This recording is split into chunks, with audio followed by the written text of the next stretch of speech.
여러분 안녕하십니까? 구해조 경제입니다. 삼성전자 주가가요, 연초에 8만 원까지 상승을 했다가 9만 전자, 10만 전자 기대를 했었습니다만 이내 주가 계속 흘러내리고 최근에는 7만 원 선까지 내려왔습니다. 이번 시간에는 삼성전자 주가 왜 이렇게 힘을 못 쓰는지, 앞으로는 어떻게 될지 생각해 보는 시간 가져보도록 하겠습니다. 이 시간에 전해드릴 주요 내용 먼저 짚어볼게요. 첫 번째는 삼성전자 주가 무엇이 움직이는가, 주가를 움직이는 요소 알아보겠습니다. 이를 위해서 삼성전자 각 사업 부문의 내용들도 짚어보기로 하고요. 두 번째는 주가 추이 및 전망인데요. 2022년까지 주가 어떻게 흘러왔고, 작년 한 해 동안은 주가 어떤 흐름을 보였고, 그래서 올해는 또 주가 흐름 어떻게 이어져 왔고 앞으로 어떻게 될지 생각해보는 시간 가져보도록 하겠습니다. 네, 이 시간에 저희들의 첫 번째 내용, 무엇이 주가를 움직이는가, 주가를 움직이는 요소 생각해 보겠습니다. 그래서 사업 부문을 먼저 짚어보려고 하는데요. 삼성전자의 사업 부문은요, DS, DX, SDC, 하만 총 3개의 사업 부문으로 나뉩니다. 2022년부터 이렇게 사업 부문을 구조를 개편을 했고요. 심플하게 4개의 구조를 보여주고 있습니다만 하나하나의 사업 부문을 보면 그 내용도 복잡하고 규모도 상당히 큽니다. 하지만 일단은 이렇게 4개로 구분을 했고, 첫 번째 DS, 디바이스 솔루션인데요. 반도체 영역입니다. 반도체는 또 메모리, 시스템, LSI, 파운드리 총 3개의 영역으로 구성되는데, 메모리가 그 규모도 가장 크고요. 또 삼성전자 주가에 직접적으로 영향을 주고 있다라고 할 수 있죠. 시스템 LSI는 모바일 AP로 대표됩니다만, 모바일 AP가 2023년에 자사 스마트폰에 들어가지 못했죠. 그래서 실적이 상당히 안 좋았고요. 올해는 다시 들어가고 있습니다만 그렇게 드라마틱하게 성장할 것 같지는 않아요. 그리고 그 규모도 아주 크게 성장할 것 같지는 못하고요. 그래서 삼성전자 주가에 크게 영향을 주고 있지는 못하는 부분이 시스템 LSI입니다.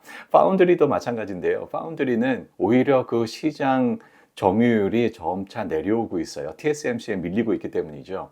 성장 스토리를 원하는 우리 투자가들의 입장에서는 파운드리를 보고서 삼성전자를 투자하기에는 아직은 좀 시기상조다라고 할 수 있습니다. 따라서 이 DS, 디바이스 솔루션 영역에서 주목할 만한 부분은 메모리인데요.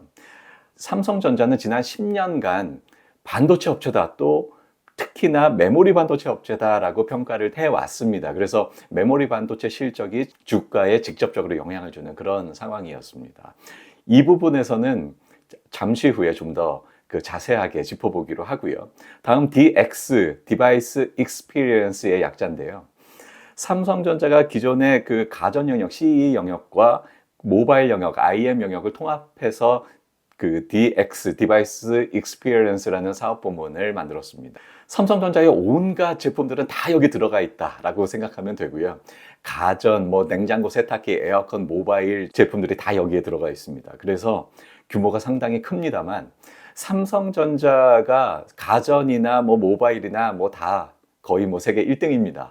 성장 스토리를 바라는 우리 투자가들 입장에서는 이 1등보다는 비록 100등이라고 하더라도 90등, 50등, 30등, 10등 이렇게 성장 스토리를 원하는데요.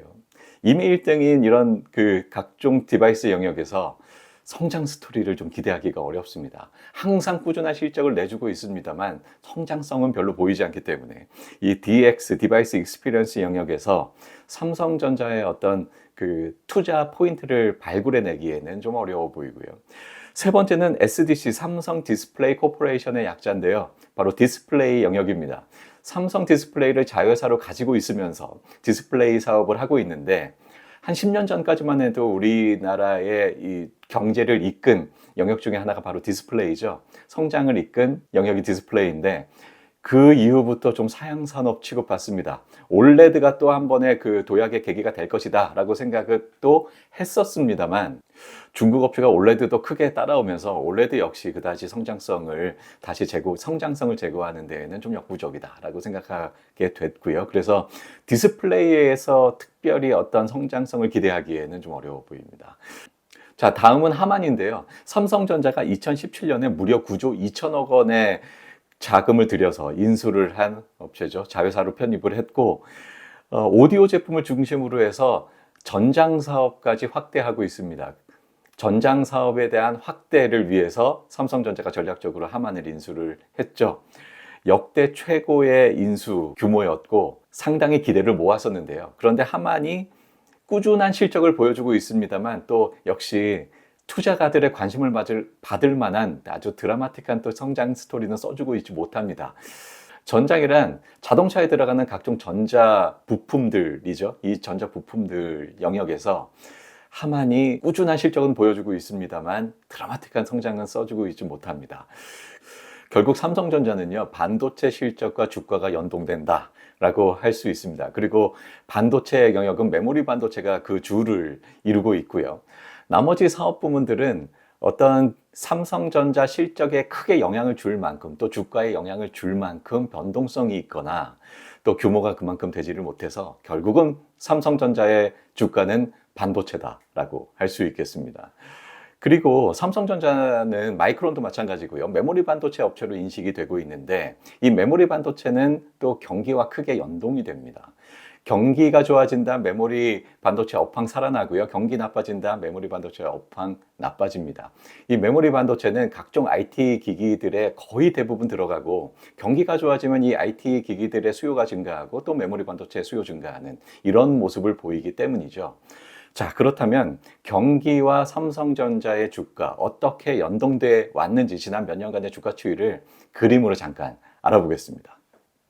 네, 그림 잠깐 보시면 네, 삼성전자의 주가와 경기가 어떻게 연동되는지 보겠다고 하면서 화살표 하나 그려져 있네요. 이 화살표는요, 회사가 성장하고 자산이 증가한다라는 것을 우상향 화살표 하나로 표현을 해봤는데요. 그런데 이렇게 회사가 성장을 하면서 주가도 같이 우상향하는 모습을 우리는 잘 봅니다. 언제나 봅니다. 파란색 곡선이 주가를 나타내고 있고요. 우상향하고는 있습니다만 그때그때 이슈에 따라서 오르락 내리락 합니다. 하지만 전체적으로 회사가 성장하면서 주가도 전반적으로 상승하는 모습을 볼 수가 있죠. 자, 그런데 이런 경우 생각해 보려고 합니다. 1번과 2번의 주가 수준을 비교해 보려고 하는데요. 1번은 2번보다 아래에 있습니다. 그래서 주가가 싸고 2번이 주가가 더 비쌉니다. 그런데 흰색 화살표보다는 1번은 위에 있고 2번은 아래에 있죠. 이 흰색 화살표는 회사의 자산 수준을 의미하는데요. 회사의 자산 수준을 고려할 때 1번은 그것보다 더 비싸고요. 2번은 그것보다 더 쌉니다.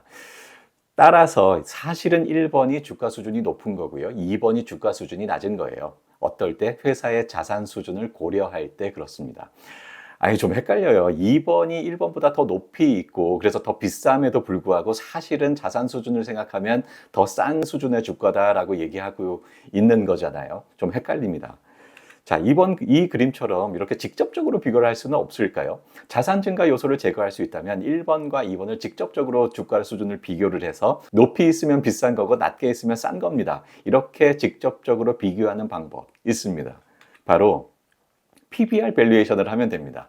PBR은 순자산분의 시가총액으로 정의됩니다. 순자산이 2배야?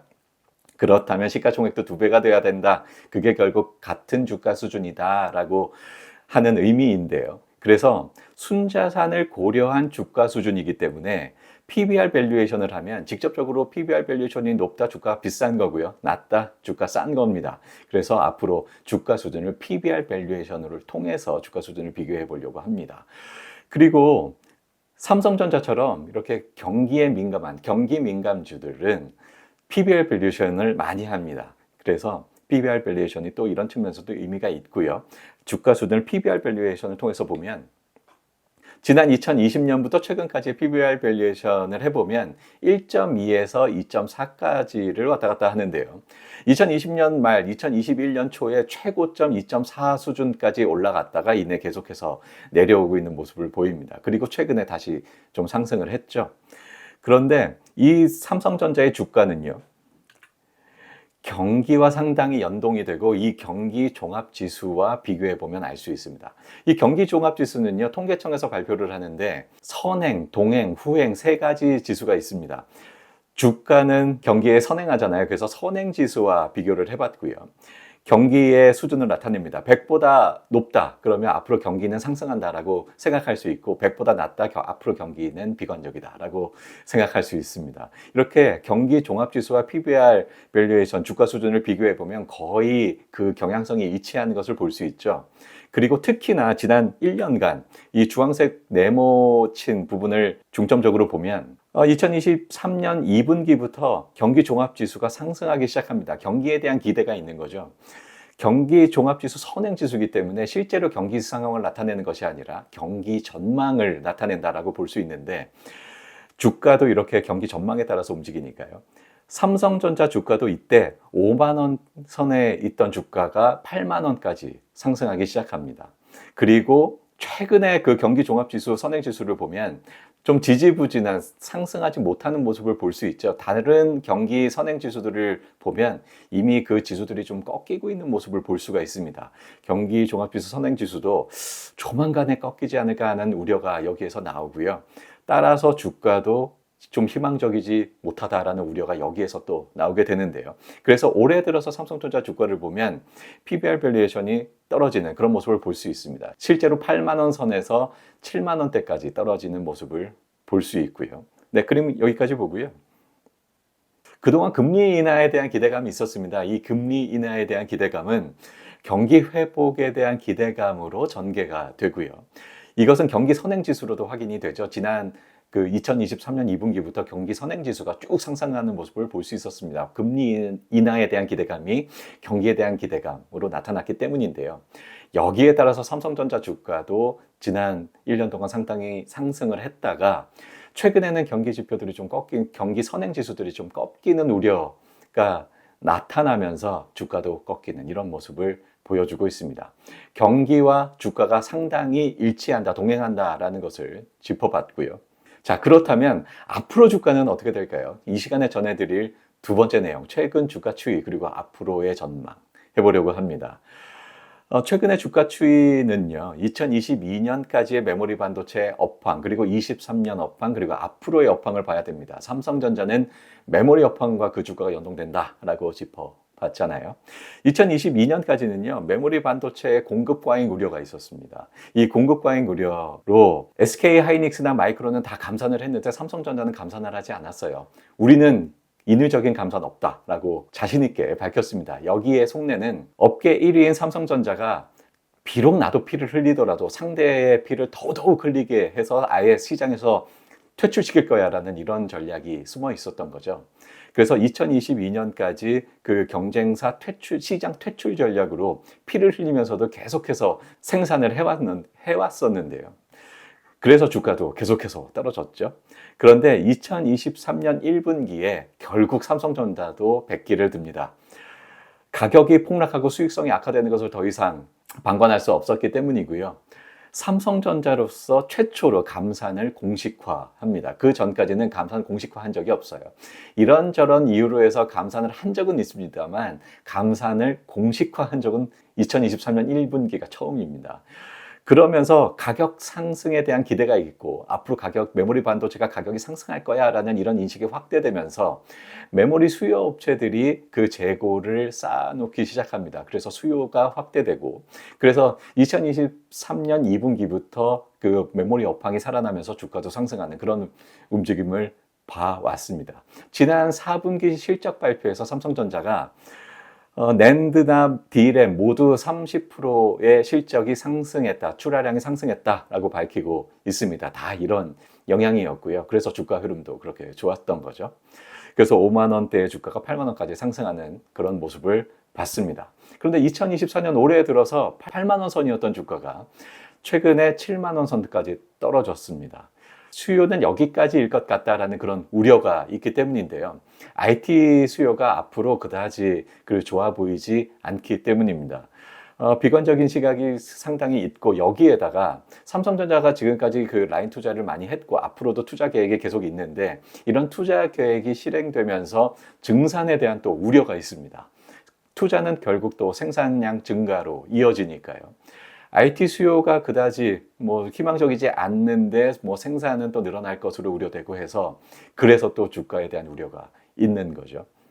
거기에다가 경기 선행지수, 각종 선행지수들이 꺾이기 시작하고 있습니다. 경기 선행지수와 삼성전자의 주가는 동행을 하잖아요. 꺾이기 시작을 했는데 지난 1년간 경기 선행지수가 상승을 했죠. 이제는 꺾일 때가 됐다라는 그 시장의 그 우려가 있습니다. 그래서 이런저런 우려로 주가가 최근에 8만 원에서 7만 원으로 떨어졌다라고 분석됩니다. 자, 그렇다면 앞으로 주가는 무엇을 봐야 할까? 그 투자 포인트를 좀 짚어보겠습니다. 첫 번째는 경기 선행지수입니다. 경기와 주가는 연동되기 때문에 경기 선행지수가 앞으로 어떻게 전개될 것인가, 정말 꺾이고 계속해서 하락할 것인가, 아니면 반전할 수 있을 것인가, 이 경기 선행지수가 첫 번째고요. 두 번째는 HBM입니다. 이 HBM이 최근에 메모리 반도체로서 가장 각광을 받고 있는 영역이죠. 삼성전자가 HBM을 앞으로 어떻게 준비하고 이 시장에 대응할 것인가가 또 주가 흐름을 또 크게 개선할 수 있는 그런 포인트의 하나로 생각할 수 있겠습니다. 먼저 경기 선행지수 생각을 해볼게요. 경기 선행지수는요, 결국은 금리하고 연결이 됩니다. 그리고 이 금리는 미국의 연준이 금리 인하를 할 것인가 말 것인가, 얼마나 빨리 할 것인가, 또 얼마나 과감하게 할 것인가에 또 연결이 되죠.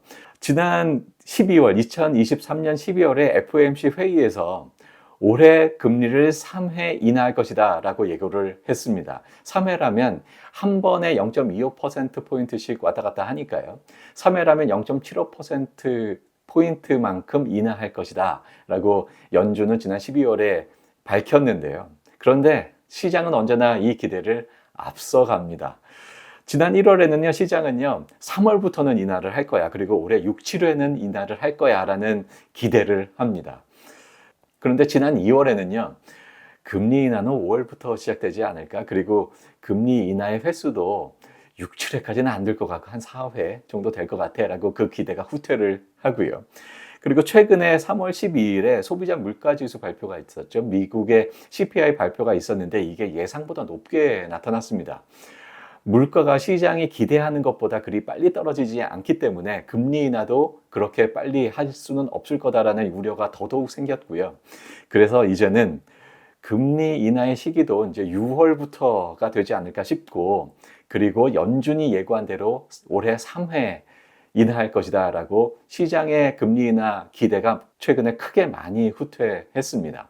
이게 주식시장 전반에 또 영향을 주고 있고요. 그래서 앞으로 주가가 좀 희망적이지 못한 그런 이유가 되기도 합니다. 그래서 금리 인하 기대에 대한 이런 후퇴가 결국은 경기 선행지수의 후퇴로도 연결이 될 것 같고요. 앞으로 인플레이션은 분명히 잡힐 겁니다. 그리고 금리는 인하가 될 거고요. 결국 경기는 방어가 될 겁니다만, 실제로 금리가 인하되고 경기가 회복되는 것이 중요한 것이 아니라 시장의 기대보다 더 금리가 인하되고 더 경기가 살아나는 것, 이게 중요한 거죠. 이미 시장의 기대치는 주식시장에 다 반영이 됐기 때문입니다. 그래서 경기 선행지수가 재상승을 하려면 시장의 기대를 뛰어넘는 연준의 금리 인하가 선결돼야 되지 않을까 싶은데 기대하기 어려워 봅니다. 그래서 경기 선행지수로 인한 삼성전자 주가의 상승, 경기와 연동되는 삼성전자의 주가의 흐름은 좀 기대하기 어렵지 않을까라는 생각이 듭니다. 자, 그렇다면 투자 포인트 두 번째로 짚어드린 이 HBM을 삼성전자가 어떻게 준비하느냐가 핵심일 텐데요. 메모리 반도체는 경기와 연동이 되고 이 경기 상승에 의한 메모리 업황 상승, 그리고 삼성전자의 주가의 상승을 기대하기 어렵다 앞서서 말씀드렸습니다. 그렇다면 메모리 반도체 업체로서의 시장의 평가를 벗어나면 되는 것 아니냐, 그리고 여기에는 바로 HBM이 있습니다. SK 하이닉스도 메모리 반도체 업체잖아요. 하지만 최근 메모리 반도체 업체 삼성전자와 미국의 마이크론 전부 주가 흐름 좋지 못합니다만 SK 하이닉스만 유독 계속해서 주가가 상승합니다. 바로 전통적인 메모리 업체로서의 인식을 벗어났기 때문이고, 그 핵심엔 HBM이 있기 때문인데요. 삼성전자도 그래서 HBM을 어떻게 준비하는가가 매우 중요합니다. HBM은 그럼 도대체 뭔데 이렇게 중요한가? HBM이 뭔지 잠깐 알아보도록 하겠습니다. HBM은요, 하이 밴드위스 메모리의 약자입니다. 하이 밴드위스란 대역폭이 매우 큰 메모리인데요. 한꺼번에 아주 대단히 많은 데이터를 주고받을 수 있는 메모리다라는 그런 의미입니다. 인공지능 데이터 처리의 특징은요, 한꺼번에 아주 많은 데이터를 처리를 해야 된다는 그런 특징이 있습니다. 하지만 그 연산 하나하나는 상당히 심플해요. 단순한 연산을 동시에 한꺼번에 아주 많은 것을 하는 것이 이 인공지능 신호 처리의 핵심인데요. 그래서 프로세서뿐만 아니라 메모리까지 이 프로세서의 메모리가 데이터를 줘야 되잖아요. 그래서 한꺼번에 아주 많은 데이터를 줘야 합니다. 이런 비슷한 특징을 가지고 있는 게 바로 그래픽 영역이죠. 그래서 그래픽 카드의 최강자 엔비디아가 인공지능 영역에서 아주 두각을 보이는 이유이기도 한데요.